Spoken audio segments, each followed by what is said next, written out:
Hello friends, దేవుని కృప వల్ల అయ్యగారు అమ్మగారు మీ అందరికీ దేవుని యొక్క విలువైన ప్రసంగములు స్వయంగా రాసినవి మీకు అందచేయాలని కోరుకుంటున్నాను.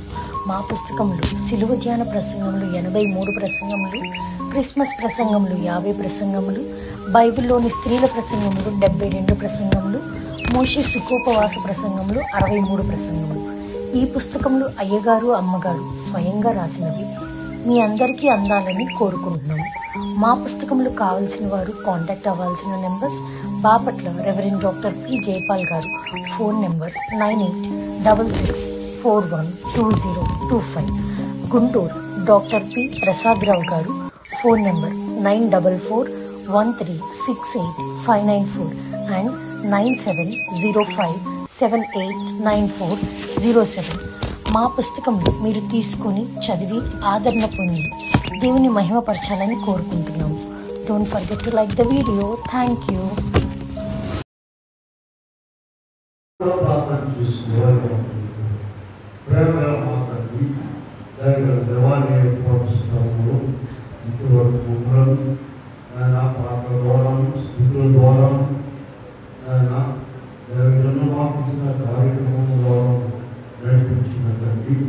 ఇదిగో ఇప్పుడు ఈ మార్పులు నెరవేర్చున్నాం కదా, నాతో మాకు మీరు మీ ఆత్మ ద్వారా మాట్లాడు వాక్యమై దయస్తున్నాము నిన్ను వేడుకొని ప్రార్థిస్తున్నాము తండ్రి.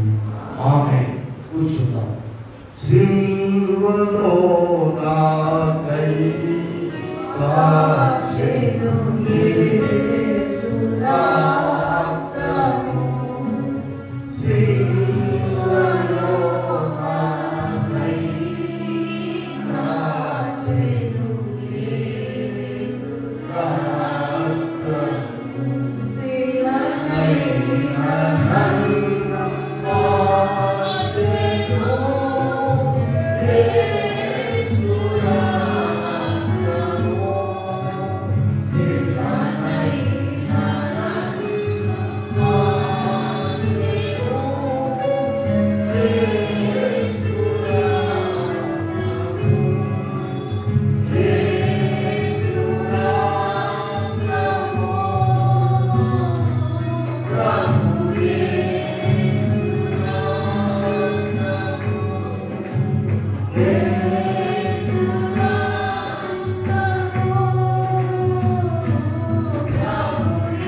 రక్తము,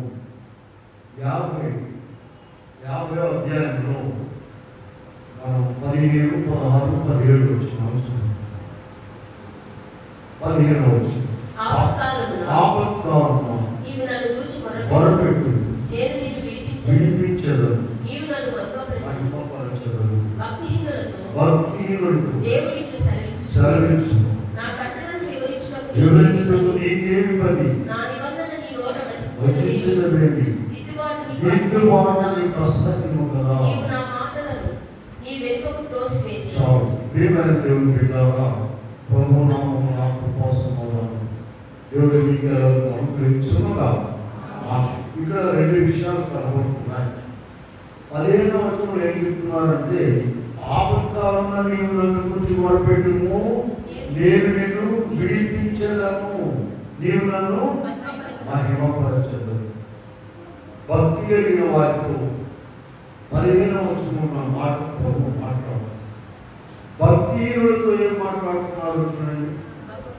భక్తిహీనులతో దేవుడిలో సెలవిస్తున్నాడు, నా కట్టడలు వివరించాలి. అసలు నీకేం పని నా కట్టడల గురించి మాట్లాడతావు? నా నిబంధన వర్షించదవేమి, దిద్దుబాటు నీకు అసత్యము కదా. నీవు నా మాటలను 18వ వచనం చూద్దాం. దొంగను చూసినప్పుడు ఏకీపించదవు. నీవు సాంగత్యం ఎవరు కనపడితే వాడే. ఇలా ప్రభు మరి ఇట్లా కొంతమందికి ఇలా కొంతమంది అలా చేశాడు అనుకుందండి. దేవుడు అందరికీ మంచి అవకాశం ఇస్తారు. ఏ మనిషిని కూడా వదిలిపెట్టడు. కుటుంబంలోనే తల్లిదండ్రులు మిగిలిన వారు ఎవరైనా విడిచిపెట్టవచ్చు, కానీ ప్రభు అలా విడిచిపెట్టడు. ప్రతి ఒక్క మనిషిని చనిపోయే వరకు కూడా అవకాశం ఇస్తున్నాడు. ఇలా సర్వలోక సృష్టికర్త నరవతారానికి లోకానికి వచ్చి 12 మంది శిష్యులను ఏర్పరుచుకున్నారు. మత్తయి సువార్త 10వ అధ్యాయంలో మనం చూసినట్లయితే 2, 3, 4 వచనాల్లో 12 మంది శిష్యులు కనబడుతున్నారు. అక్కడ చదవడానికి మనకు తెలుసు. ఆ శిష్యులలో యూదా ఇస్కరియోతు ఉన్నాడు. చూసుకోండి, ఆ శిష్యులలో 12 మంది ఎవరున్నారమ్మా? యూదా ఇస్కరియోతు. యేసుక్రీస్తు ప్రభు సామాన్యమైన వ్యక్తి కాదు. 66 పుస్తకాలు పరిశుద్ధ గ్రంథంలో ఆయన గురించే మాట్లాడుతున్నాయి. ఆయన సర్వమునకు మూలము. కొలస్సీ పత్రికలో 1వ అధ్యాయంలో 15 మనం చూసుకున్నట్లయితే భూమి మీద ఉన్నవి, భూమి కింద ఉన్నవి, రాజ్యములైన అధికారులైన ఏవైనా కూడా అన్ని కూడా ఆయన ద్వారానే, ఆయన నిమిత్తమే, ఆయన మూలంగానే కలిగిన చెప్పబడినటువంటి దేవుడు నరవతారానికి లోకానికి వచ్చి 12 మంది శిష్యులను ఏర్పరుచుకున్నారు. వారిలో ఒక్కొక్కడు ఎవరండి? యూదా ఇస్కరియోతు.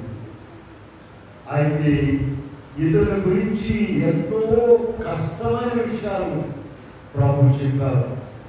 ఎందుకు ఈ వాక్యం దేవుడు మనకి ఇచ్చారంటే, మనం అలా ఉండకూడదు. ఎన్నో అవకాశాలు ఇచ్చారండి, ఎన్నో అవకాశాలు ఇచ్చారు. చూడండి, ఆయన ప్రభువును ఏం చేశారు? అప్పగించారు కల్వరిలో. మత్తయి సువార్త 26లోకి వెళ్దాం. చూడండి, 26లో 1వ మత్తయి సువార్త 21 నుండి చూద్దాం. 26లో 21 నుండి చూద్దాం. వారు భోజనం చేయుచుండగా ఆయన మీలో ఒకడు నన్ను అప్పగించునని మీతో నిశ్చయముగా చెప్పుచున్నానని. అప్పుడు కూడా ఆయన అక్కడ ఉన్నాడు. యూదా ఇస్కరియోతు అక్కడ శిష్యులలో ఉన్నాడు.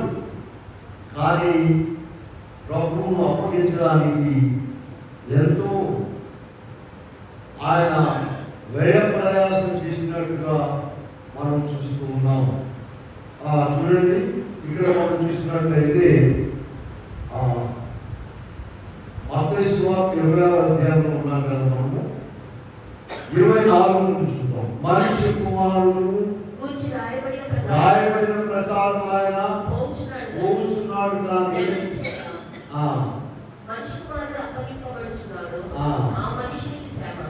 ఆ మనుషునికి శ్రమ అతడు పుట్టి ఉన్నది ఎలాగా? 21వ వచనం చూడండి. ఇందాక 22 ఆయన భోజనం చేయుచుండగా మీలో ఒకడు నన్ను అప్పగించునని అందుకు వారు బహుగా దుఃఖపడి ప్రతివాడు ప్రభా నేనా అని అడగగా, ప్రియులారా, ఎన్నోసార్లు చెప్పాడు ప్రభు. ఎందుకు వాక్యం ప్రభు మనకి ఇచ్చారంటే, నీకు నాకు మనకు కూడా ఎన్నోసార్లు ప్రభు చెప్పుకున్నారు. ప్రభుతో మనం ఉన్నాము, ప్రభువు ఏర్పరచుకున్నారు. చూడండి, యోహాను సువార్త 6వ అధ్యాయంలో 70వ వచనంలో మాట ప్రభు చెప్తున్నారు. 6:70 వచనం చూడండి. అందుకు యేసు నేను మిమ్మును 12 మంది ఏర్పరచుకోలేదా? మీలో ఒకడు. ఎంత విచారకరమైన మాట! ఆయన 12 మందిని ఏర్పరచుకున్నాడు. 12 మందిలో ఒకరు ఎవరంట? ఎంత విచారకరమైన విషయం ఉంటుంది. మనందరినీ కూడా దేవుడు ఏర్పరచుకున్నాడు. ప్రియారా, మర్చిపోవద్దు. మనలో ఎవరైనా సామాన్యంగా ఉన్నారేమో చూసుకోండి. దేవుని లక్షణాలు కలిగి ఉండాలి, దేవునితో ఉండాలి.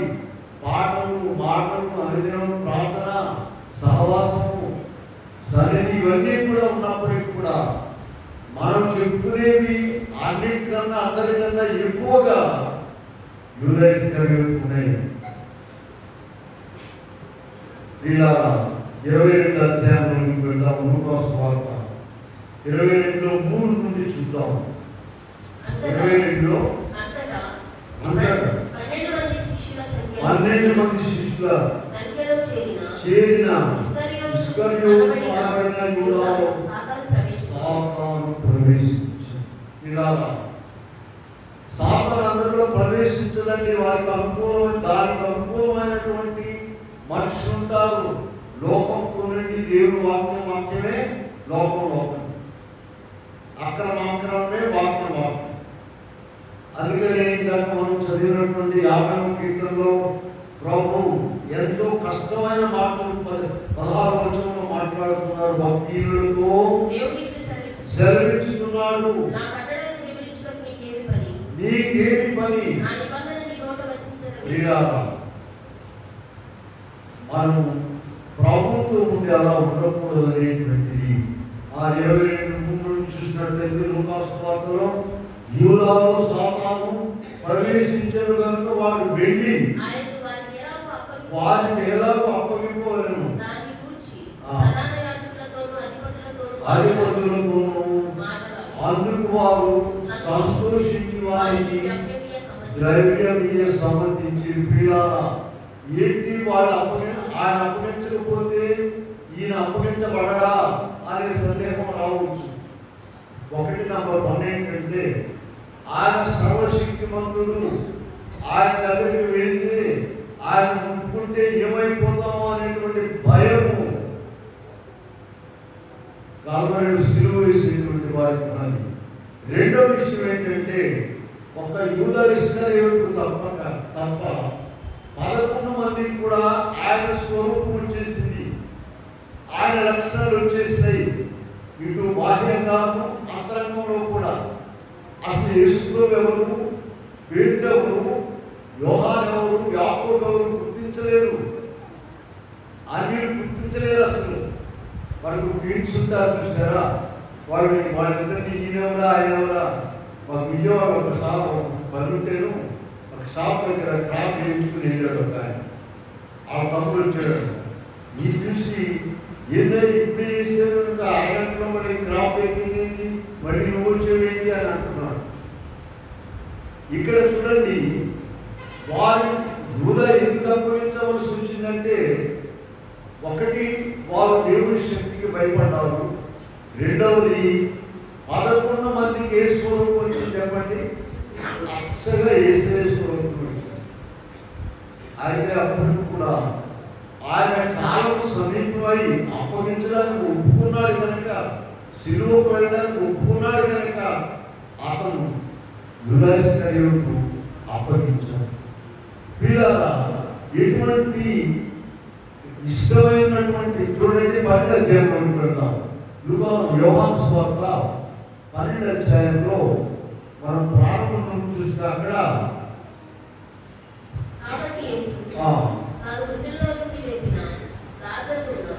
చూడండి 12వ అధ్యాయంలో ప్రారంభం చూస్తే లాజరు మరియ మారుతున్నారండి. వాళ్ళ సహోదరుడు లాజరుని సమాధిలో నుండి లేపాడు దేవుడు. వారు ఎంతో సంతోషించి, సామాన్యమైన విషయం కాలేదు, సంతోషించి ముగ్గురు మాట్లాడుకుని మంచి విలువగా అందరూ తీసుకొచ్చారండి ప్రభువుకు పోయడానికి. ఇప్పుడు చూడండి, చదవమ్మా. కాబట్టి యేసు తాను మృతుల్లో నుండి లేపిన బేతలేకు అక్కడ వారు విందు చేసి మాట ఉపచారం చేసి అప్పుడు మరియా తీసుకొని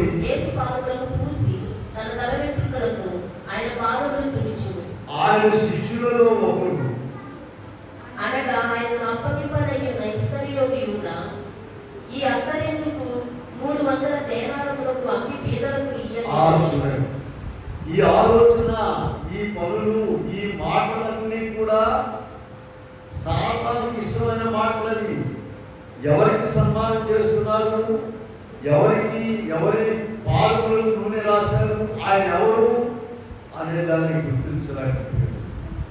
వీళ్ళ అనేక మంది క్రీస్తు ప్రభువును నమ్ముకొని ఆయనతో ఉన్నామని చెప్పుకుంటూ, పరిశుద్ధంగా పట్టుకొని ప్రార్థన చేస్తున్నామని చెప్తూ, ఆయన ఎవరో తెలియకుండా ఉన్నవారు అనేక మంది ఉన్నారు. ఆయన కూడా నీపోడు అనుకుంటున్నాం. మనం కూర్చొని చదవలేని వాళ్ళందరూ ఆయన కూడా అట్లాగే అనుకుంటున్నాడు. పరీక్ష తప్పినాడు ఏమనుకున్నాడు, ఏసీ కూడా పరీక్ష తప్పలేదు అనుకుంటున్నాడు. వీళ్ళ అలా కాదు. ఆయన ఎవరో గుర్తించలేకపోయారు. ఆయన లైన్ వేరుగా ఉంది. ఎందుకని చూడండి, ప్రభు శరీర రక్తాలు అందరికి ఇచ్చారండి. మీరు యోహాను సువార్త 11వ అధ్యాయంలో మాట చూడండి, 12వ అధ్యాయంలో ఉన్నాం కదా, 13:27 ఒకసారి చూద్దాం. 13 వాడు వాడు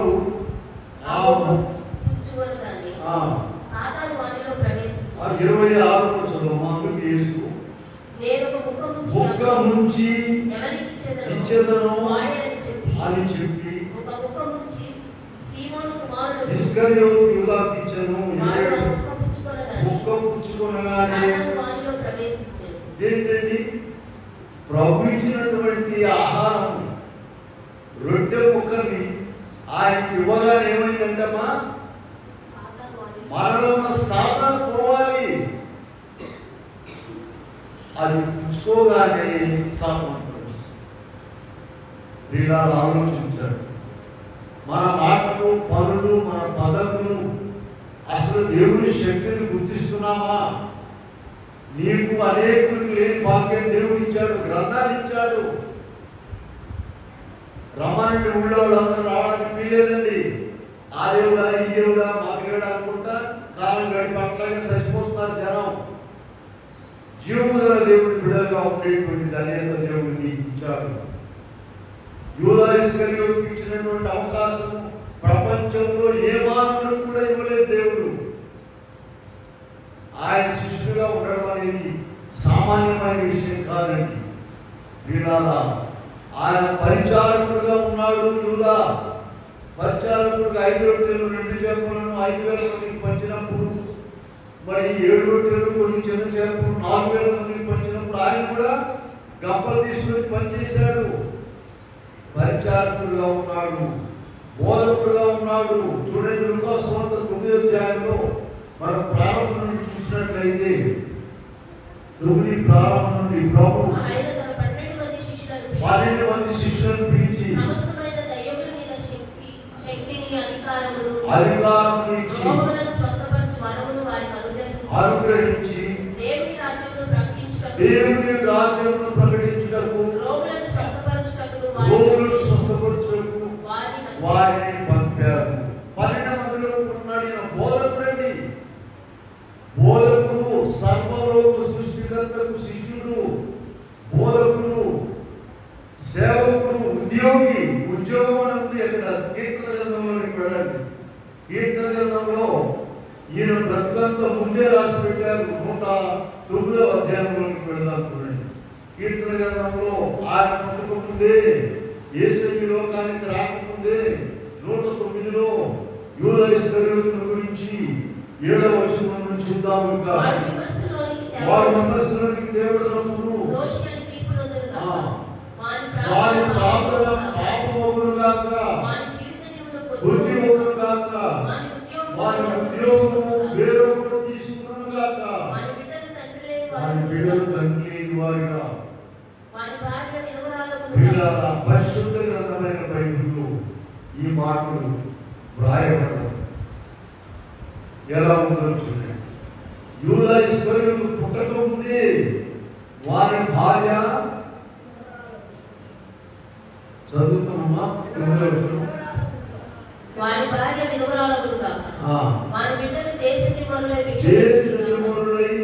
భిక్షమెత్తుదురుగా. వీళ్ళ సర్వలోక సృష్టికర్త అయినటువంటి దేవుని సన్నిధిలో ఉండి, దేవుని బిడ్డలుగా ఉండి, ఆయన ఎంతో ప్రేమ కలిగిన వాడిని,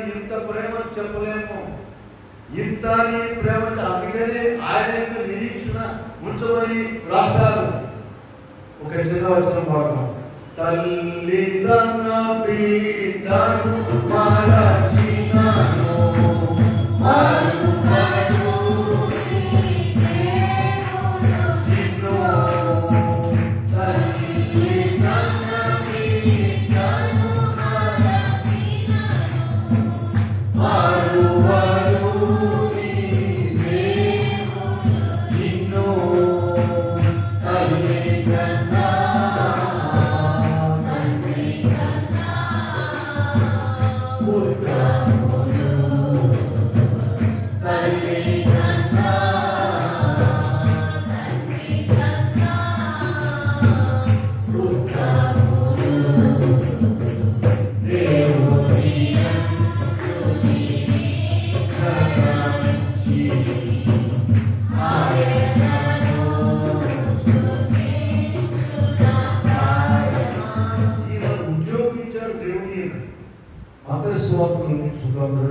నాకేమి ఇద్దురని వారిని అడిగాడు.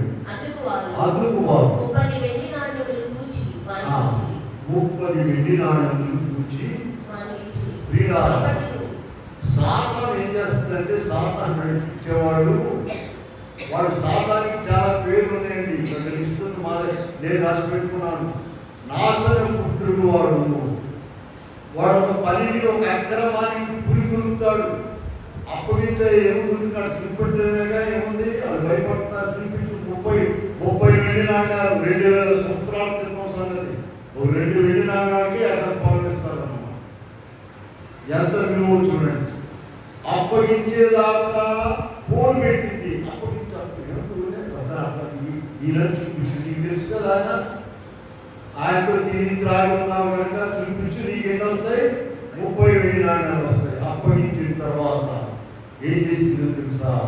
అయ్యో అక్కడ దేవుడు అప్పగిస్తావా? ఎంత దుర్మార్గుడు. మళ్ళీ ఇటు అటుంటాడు ఇటైతే చివరికి అతను ఏమయ్యాడు చూసారా? చనిపోయాడు. చూడండి, పశ్చాత్తాపం వచ్చింది ఆయనకు కూడా. మత్తయి సువార్త 27 చూడండి, 27 చూడండి. 27 అధ్యాయంలో అప్పుడు ఆయన శిక్ష పడగా చూసి ప్రధాన మళ్ళా తెచ్చి నిరపరాధి రక్తమును అప్పగించి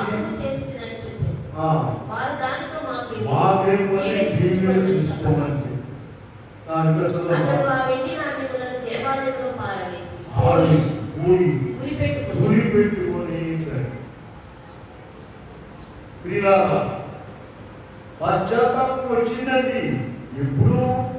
ఇట్ ఈస్ టూ లేట్. చాలా ఆలస్యం. అలా కాదు. సాగుపోయేటప్పుడు ఎప్పుడయ్యా నన్ను తీసుకెళ్ళండి మందిరానికి నడిచేటప్పుడేమో బజార్కి నడిచేస్తున్నాము. నడవలేనప్పుడు కళ్ళు కనపడినప్పుడు ఈ స్థితి అతను వస్తాను తప్పకుండా. వీళ్ళారా చాలా ఆలస్యం అయిపోయింది. అందులో అపోస్తుల కార్యములు కూడా మనం చదివాం చూడండి. అపోస్తుల కార్యముల గ్రంథంలో 1వ అధ్యాయంలో కూడా మనము ఈ యూదా ఇస్కరియోతు సంగతి చదువుకున్నాం. 6వ చదవండి. యూదా 18 ద్రోహం వలన సంపాదించిన రోగలించి ఒక పొలం కొనెను. తలెత్తులుగా పడి ఈ సంగతి అందరికీ ప్రభువుతో ఉండి ప్రభువుతో తిని త్రాగి వీళ్ళు ఒక గ్రామం వెళ్ళారంటే గ్రామం మొత్తం కూడా గడగడ వణిగిపోయేవారు. ఆయన శిష్యులు వస్తున్నారంటే పక్కన తొలగండి అయ్యా, తొలగండి. ఊరేగింపు జరిగింది. గొప్పగా ఊరేగించబడ్డారు. కూర్చోబెడతారు, అధికారం ఇచ్చారు, పెద్ద పెద్ద కుర్చీలు వేస్తారు వాళ్ళకు. అందులో ఈయన కూడా కూర్చునేవాడు. రొట్టెలు మరి చేపలన్నీ కూడా పంచాడు, బోధించాడు, ఉద్యోగస్తులుగా ఉన్నాడు. సాక్షి, గొప్ప సాక్షి అండి ఈయన. ప్రభు చేసిన అద్భుత కార్యాలన్నీ కూడా దగ్గర నుండి చూచాడు. చూడండి, లాజరు లేపాడు ప్రభు, మనకు తెలుసు కదా. సమాజంలో 4 దినాలు ఉన్న లాజరు లేపినప్పుడు ఈయన అక్కడ ముందు వరుసలో ఉన్నాడు, వెనకాల ఉంటాం కాదు. ఎవరు మినిస్టర్ గారు, మంత్రి గారితో దగ్గరికి వెళ్ళడానికి తగ్గుతారని వెనకాల చూస్తారు, అట్లా కాదు. ఆ ముందు వరుసలో ఉండేవాడు. నా ఈయన అనే గ్రామంలో విధవరాలి కుమారుని బాగు చేశాడు దేవుడు. ఈయన ముందు వరుసలో ఉండి చూశాడు. యాయిరు కుమార్తెను, చనిపోయిన యాయిరు అనేటువంటి ఆయన కుమార్తెను లేపాడు. ప్రత్యక్ష సాక్షి, అన్ని చూశాడు. వీళ్ళ వాక్యం ప్రభు మనకి చూపిస్తున్నారు. అన్ని తెలిసి, అన్ని చూసి, అన్ని అనుభవించి మనము తప్పిపోయినట్లయితే ఇదిగో ఎంత గొప్ప కీడు వస్తుందో చూసుకోండి. అలా మనము ఉండకూడదండి. వాళ్ళ దగ్గరికి వెళ్ళి నేను అప్పగిస్తే నాకు ఏమి ఇస్తారు, ఏమి అంత ఇబ్బంది వచ్చిందా, ఇలా సాతాను నడిపిస్తూ ఉంటుందంటే ఆ సాతాను పద్ధతులు వెళుతూ ఉన్నారు. అన్నీ కూడా అలాగే జరిగినాయి. ఈ సంగతి నా సంగతి కూడా ముందే రాయబడుతుంది. 109వ కీర్తనలో యూదా సంగతి రాయబడుతుందని చెప్పాము. ఇప్పుడు మన సంగతి చూద్దాం. 139 చూడండి. 139వ కీర్తనలో మన సంగతి ఉంది, చదవండి. అక్కడ 139 1వ వచనం నుంచి చదువుతాం. యెహోవా పరిశోధించి నేను కూర్చుంటుటా లేచుట నీకు తెలియను, తలంపు పుట్టక మునిపే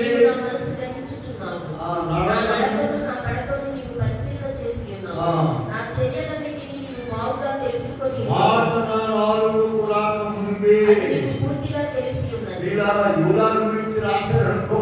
మన గురించి కూడా మనం పుట్టక ముందే ఆయనకి తెలుసు. 16వ వచనం చదవండి, ఒకసారి చూద్దాము. 16వ వచనం. నేను పిండమై ఉండగా చూచెను, నియమింపబడిన దినములలో ఒక్కడైనను నీ గ్రంథములో నియమింపబడెను. వీళ్ళ ఒక్క దినమైన కాకముందంటే నీ పుట్టక ముందే నీవు ఎక్కడెక్కడ దుర్మార్గమైన పనులు చేస్తావో, వేషధారణ, నీ నాటకాలు, పోటకాలు అన్నీ కూడా ఆయన ముందే రాసి పెట్టించాడు. అది దేవుడి యొక్క గొప్ప మహాశయం. కనుక పిల్లలు మనం అలా ఉండకూడదండి. ఇదిగో 6వ అధ్యాయము, యోహాను సువార్త 6వ అధ్యాయము 70వ వచనం గారికి చెప్పాను. మరి ఒకసారి మీకు చూపిస్తున్నాను. ప్రభువు చెప్తున్నాడు, చూడండి. 6:70.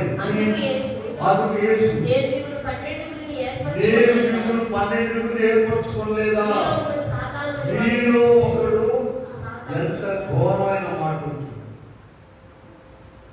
ఇలా ఈ వాక్యం నాకే ఈ మాట నాకే అని అనుకోవాలండి. మనం వారిలో ఒకటిగా ఉండకూడదు, సామాన్యంగా ఉండకూడదు. అందుకని మత్తయి సువార్త 26వ అధ్యాయంలో చదివాము. 21 నుండి మనం చదువుకున్నట్లయితే వారు పుట్టి ఉండని ఎడల వారికి వేరని మాట ప్రభు ఎంత ఘోరంగా రాయించారు చూడండి గ్రంథంలో. ఇలా బహు జాగ్రత్తగా ఉండాలి. మనము ఇవన్నీ ఉంటే రాసి పెట్టించారు. అందరికి అవకాశాలు ఇస్తారండి దేవుడు. చూడండి, వీళ్ళు ఎంత గొప్ప ఛాన్స్ పోగొట్టుకున్నాడంటే మత్తయి సువార్త 19వ అధ్యాయంలోకి వెళ్దాం. అక్కడ పేతురు ఏమడిగాడంటే, అయ్యా మేము అన్ని వదిలిపెట్టి వచ్చాం కదా, మాకేం దొరుకుతాయి అని చెప్పి అంటున్నారు. 19వ అధ్యాయము 27వ వచనం చూద్దాం. ఇదిగో మేము సమస్తము విడిచిపెట్టి నిన్ను వెంబడించవు కనుక మాకేమి దొరుకునని అడగగా ప్రపంచ పునర్జన్మమునందు మనిషి కుమారుడు తన మహిమగల సింహాసనం మీద ఆసీనుడై ఉంటున్నప్పుడు నన్ను వెంబడించిన మీరు 12 సింహాసనముల మీద ఆసీనులు. ప్రకటన గ్రంథంలో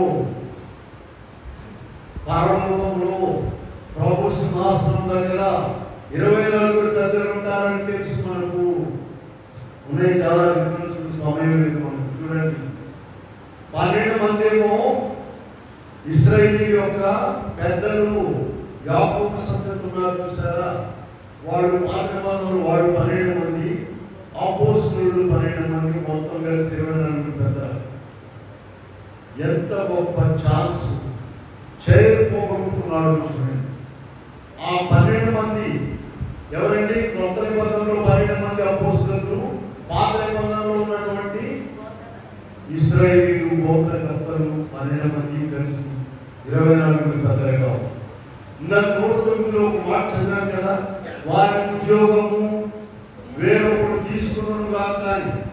చూడండి, ఇక్కడ మనం చూసినట్లయితే అపోస్తలుల కార్యములకు వెళ్దాం. చూడండి, ప్రారంభంలో వీళ్ళు ఏం చేశారంటే అక్కడ 1వ అధ్యాయంలో మనం చూద్దాము.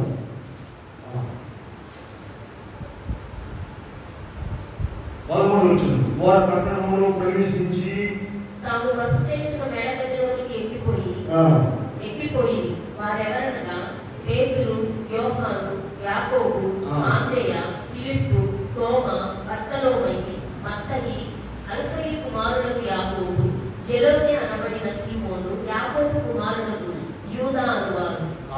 చూసారు, వీళ్ళలో వాళ్ళు మేడగదిలోకి ఎక్కిపోతున్నారు. వీళ్ళలో ఇప్పుడు యూదా ఇస్కరియోతు లేడు.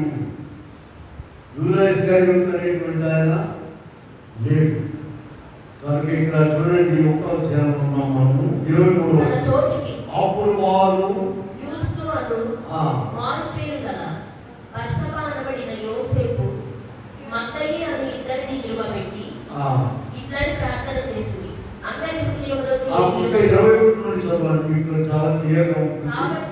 కాబట్టి యోహాను బాప్తిసం ఇచ్చినది మొదలుకొని ప్రభువైన యేసు మన యొద్ద నుండి పరమునకు చేర్చుకొనబడిన దినము వరకు మన మధ్య సంచరించుచు కాలమంతయు మనతో కలిసి ఉన్న వీరిలో ఒకడు మనతో కూడా తన పునరుద్ధానమును గురించిన సాక్షి అయి ఉండుట ఆలస్యం చేసి వారు యూసుకోను పేరు గల బర్సబా యోసేపు మత్తయిను ఇద్దరిని పెట్టి ఇద్దరిని ప్రార్థన చేసి అంతర్హృదయములను ఎరిగి ఉన్న ప్రభువా తన చోటికి పోవుటకు యూదా తప్పిపోయి పోగొట్టుకొనిన ఈ పరిచర్యలో అపోస్తలత్వములోను పాలు పొందుటకు వీరిద్దరిలో నీవు ఏర్పరచిన వారిని కనపరచుమని. అంతటా వారు వీరిని గురించి చీట్లు వేయగా మత్తయి పేరుగా చీటి వచ్చెను. ఎంత గొప్ప అవకాశం పోగొట్టుకున్నాడు. ఆ యూదా ఇస్కరియోతు పొద్దులు ఎవరున్నారండి? మరి బైబిల్లోనే ఉంది. మత్తయి అనేటువంటి ఆయనను దేవుడు ఏర్పరచు. కనుక సింహాసనాన్ని పోగొట్టుకున్నాడు. లూకా సువార్తలోకి వెళ్దాం. ఇలా కారణం చూస్తున్న భాగం ఒకసారి చూసుకుందాము. 4వ అధ్యాయంలో మనం 25 నుండి చూద్దాం. ఏలియా తిరుమలలో 3 ఏళ్ల 6 మాసములు ఆకాశం మూయబడి దేశమంతటను గొప్ప కరువు సంభవించినప్పుడు ఇశ్రాయేలీయులు అనేక మంది విధవరాలు ఉండేవారు. ఏలియా సీదోనులోని సారెపతు అను ఊరిలో ఉన్న యొక్క విధవరాలి యొద్దకే గాని మరి ఎవరి యొద్దకు పంపలేదు. మరియు చూసారా, 3.5 సంవత్సరాలు పద్ధతి కరువు వచ్చిందండి. ఏలియాని ప్రవక్తను ఎక్కడ పంపించాడు దేవుడు? సారెపతులో ఉన్న విధవరాలు దగ్గర. ఆమె ఎంత ధర్మంతురాలు చాలాసార్లు చెప్పుకున్నాను. ప్రియా, ఆమె దగ్గర ఎంతుందంటమ్మా డబ్బు? రొట్టెలు పిండి ఎంతున్న దాని దగ్గర? పట్టెడు పిండి రొట్టెలోనేమో, పట్టెడు పిండి గుడిలోనేమో. ఇలా దేవుడు చెప్పిన మాట, దైవజనుడు చెప్పిన మాట చేసి రక్షణ ఆమె దగ్గర ఉండగానే ఆమె దగ్గర పంపించారు. ఇద్దరు సరిపోయారు భక్తిలో. ఈ నెలడు అనుకోండి, ఈ నెలగానే ఆయన ఒట్టు పెట్టుకుంటే దేవుడి మీద ఒట్టు పెట్టుకుని, అయ్యా కొంచెం నూనె ఈ పిండి ఏమనుకోవాలమ్మా మన ఓటుడైతే ఇలా అవకాశం ఇచ్చాడు. మీకు ఒక అవకాశం చదవండి. అక్కడ అనుభవంలోనే 4:27 మరియు ఎలీషా కాలమందు అనేక మంది కుష్ఠరోగులను సిరియా దేశస్థుడైన నయమాను తప్ప ఎంత ఛాన్స్. ఈ నయమాన్ మామూలు నయమాన్ కాదండి. మొదటి మనం చూస్తాము. ఈయన పొగరబట్టిన సిరియా దేశానికి సైన్యాధిపతి అక్కడికి వెళ్ళి ఈ ప్రశ్నలు వేసాడు. అదేంటి ఇదేంటి ఆయన రాలేదంటే ఆయన అంటే ఈ దగ్గర ప్రార్థన చేయాలి. రోగం వచ్చిన వాడి దగ్గరికి ఈ రోగం బాగుపడటం కావాలా, ప్రశ్న కావాలమ్మా. ఎలీషా బయటకు వచ్చి నా రోగం కలిగిన వాసనలో చేయిబెట్టి ప్రార్థన చేయలేదు అని ఒక మాట చెప్తాడేంటి ఆయన? మాట చెప్పడానికి సమర్థుడు ఆయన. కొంతమంది ముళ్ళంతా ప్రశ్నలే, ఇల్లంతా ప్రశ్నలే. ఏదైనా మాట చెప్పండి, దేవుని మాట విన్నారా? చూడండి, యేసుప్రభు ఏం చెప్పాడంటే కానాన్లో బిల్లు తెచ్చుకోలేదని మనందరికీ అక్కడ ద్రాక్ష రసం అయిపోయిందయ్యా అని చెప్పాడు. ఆయన చెప్తున్నాడు, యేసయ్యా బాణాలన్న నీళ్ళు పోయాడు. ఏంటండి ద్రాక్షారసం అయిపోయింది చెప్తున్నా, బాణాలన్న నీళ్ళు పోయమంటాడు. ఆయన చేశారు. మరి ఏమో చెప్పి నాయకుడితో చెప్పుకొని చేయు. వీళ్ళ ఇద్దరు శిష్యులను పిలిచి మాట్లాడే వారు ఉన్నాడు. బెతెస్దా దగ్గరికి వెళ్ళి మీరు గాడిదను కోరుకోమని, మనకెందుకయ్యా గాడిదని అన్నారు వాళ్ళు. ఆయన చెప్పింది చేశారు. వీళ్ళ అలాగే నయమాను కుష్ఠరోగం వచ్చి ఎలీషా గారి దగ్గరికి వెళ్ళి, ఎలీషా గారు ఏం చెప్పారంటే అది ఇశ్రాయేల్ దేశంలో ఉన్నటువంటి యోర్దానులో 7 మార్లు మునిగి చూస్తున్నాడు. ఈయన ఉంటున్నాడే మా ఊళ్ళో లేవాళ్ళు ఇక్కడ మునిగేదేంటి? ఇలా అనేక ప్రశ్నలు వస్తాయి. కానీ వాటన్నింటినీ కూడా ప్రశ్నలే ఉండవండి ప్రభు దగ్గర. అన్ని జవాబులే ఉంటాయి. ఎవరికి ఉంటాయి ప్రశ్నలు? భక్తిహీనులకు, భక్తి లేని వారికి ఇదేంటి అదేంటి అన్ని కనుమలు ఎట్లా ఉండేది అట్లా ఉండేది, ఇదేంటి అది. కనుక ఇలా మనకు అవకాశం దేవుడు ఇచ్చాడు. ఈ అవకాశాన్ని సద్వినియోగం పంచుకోవాలని కోపం వచ్చేసిందండి. నయమాన్ కోపం వచ్చి తిరిగి వెళ్ళిపోదాం అనుకున్నాడు. మళ్ళీ ఒక సేవకుడు చెప్పాడు, అయ్యా ఎందుకు బాగుపడదు. యాకోబు పత్రికలోకి వెళ్ళాడు. ఒక మాట చూద్దాం. 1:20 యాకోబు పత్రిక 1:20 చూద్దాం. చదవండి. ఎందుకనగా నరుని కోపము దేవుని నీతిని నెరవేర్చదు. అందుచేత దుష్టత్వమును మాని లోపల నాటబడిన వారై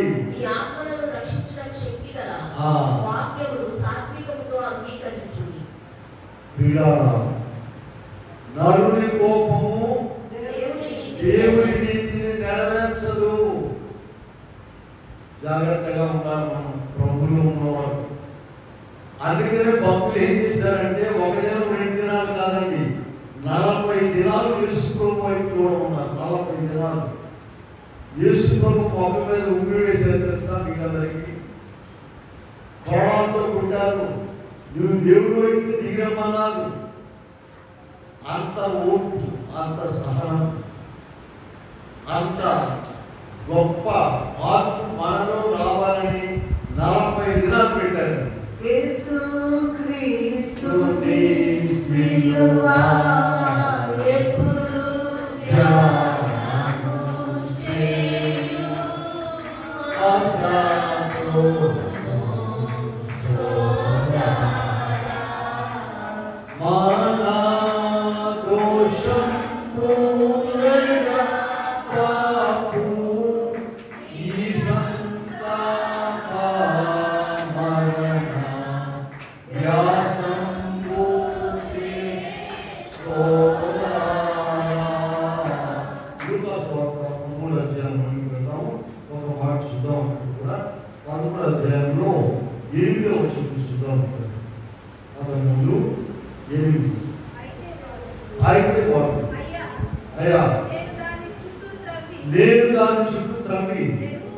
20 మట్టుకు ఈ సంవత్సరం కూడా ఉన్నదేమో అది ఫలించిన సరి నరికి వేయమని.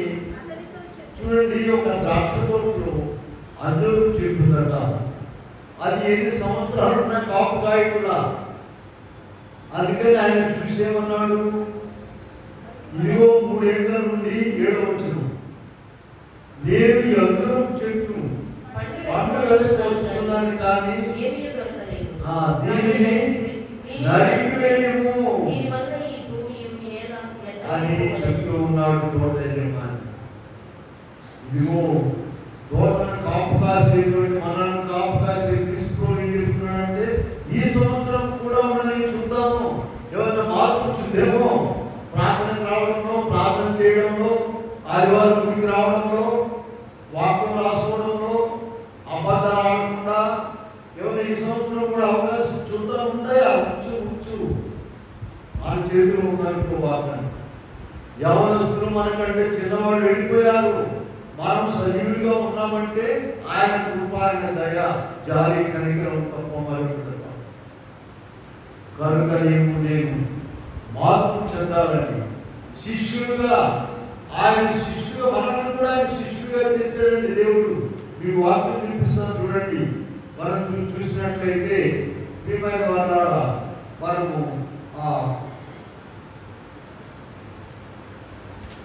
చూద్దాం వాక్యం.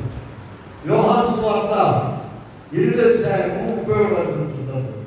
8:31. కాబట్టి యేసు తనను నమ్మిన యూదులతో,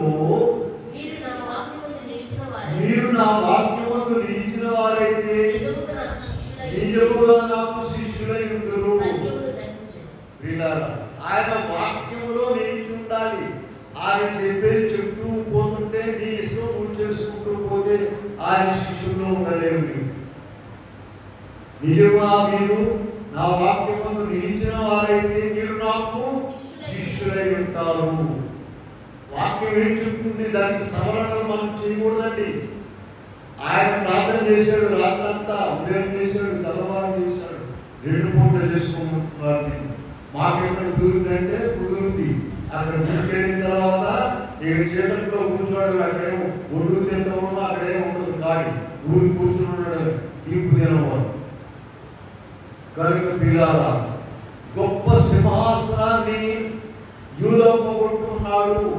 మనం కూడా దేవుడు సింహాసనం ఇచ్చాడండి. చూడండి, ఆ ప్రకటన గ్రంథం 3వ అధ్యాయంలో 22వ వచనం మనం చూసినట్లయితే, ప్రకటన 3:21, నేను జయించి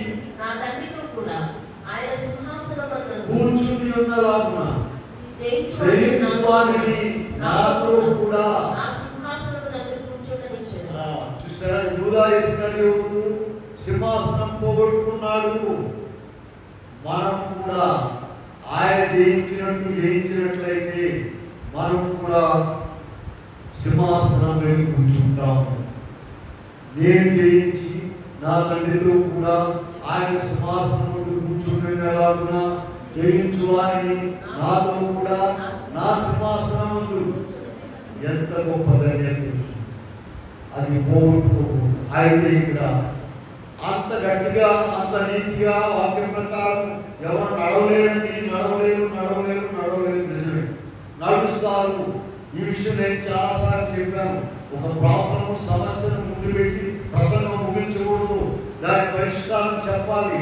నీవు 2 పూట్ల ప్రార్థన చేసుకున్నట్లయితే, వాక్యం బాగా చదువుకున్నట్లయితే నీలో గొప్ప మార్పు నీకు తెలియకుండానే మార్పు చేసుకుంది. నీవు సింహాసనాన్ని పోగొట్టుకు ఆయన శిష్యులుగా ఉంటావు. గొప్ప ధన్యతలో నీకు వెళ్తావు. ఈ కాలంలో ప్రభు మనకి ఇచ్చిన గొప్ప ధన్యత. ప్రతిదినం ఏం చేయాలమ్మా? 2 పూట్ల ఆయన సన్నిధిలో బలం పొందాలి. జయ ప్రభు యేసునే వెంబడించుచు జయముగా నడచెదము. యేసుతో జయముగా నడచెదము. ప్రియులకు యేసుని ప్రేమను సాధికొని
సద్వినియోగపరుచుకోవాలంటే ఆయన సన్నిధిలో కూడా గొప్ప తరుణాలు ఉన్నాయండి. చూడండి, భక్తి కలిగిన తల్లిదండ్రులు, భక్తి కలిగిన బంధువులను దేవుడు ఇస్తాడు.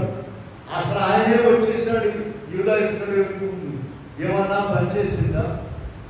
నీవు నేను కూడా భక్తి కలిగిన వారిని, దేవుడిచ్చిన వారిని, దేవుడిచ్చిన వాక్యమును, బోధకులను, అవకాశాలను, మనుషులను దూరరాకున్నామేమో చూసుకోండి. యూదా ఇస్కరియోతు గతి ఏమైందో చూడండి. అలాగ మనం కాకపోతే ప్రభు ఈ వాక్యాలు మనకు రాయించాలి.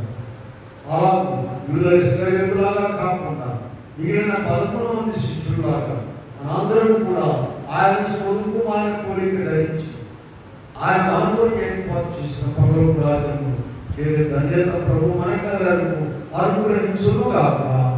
ఆమేన్. ప్రార్థన చేద్దాం. ప్రేమలో మాత్రం ఎన్నో అవకాశాలు, వాక్యాలను ఇచ్చి బోధిస్తున్నాము. నేను దాన్ని మేమందరం కూడా మార్పు చెంది తీసుకోవడం పొందాలని, నీవు మాకు ఇచ్చినటువంటి ధన్యతను పోగొట్టుకోకుండా ఉండాలని ఎన్నో విషయాలు బోధించాం. అవి మేమందరం నీకు ఇష్టమైన బిడ్డలుగా నీతో నడిచే కృప దయచేసి యేసు నామములో వేడుకొని ప్రార్థిస్తున్నాము. ఆమేన్. కూర్చుంటాము.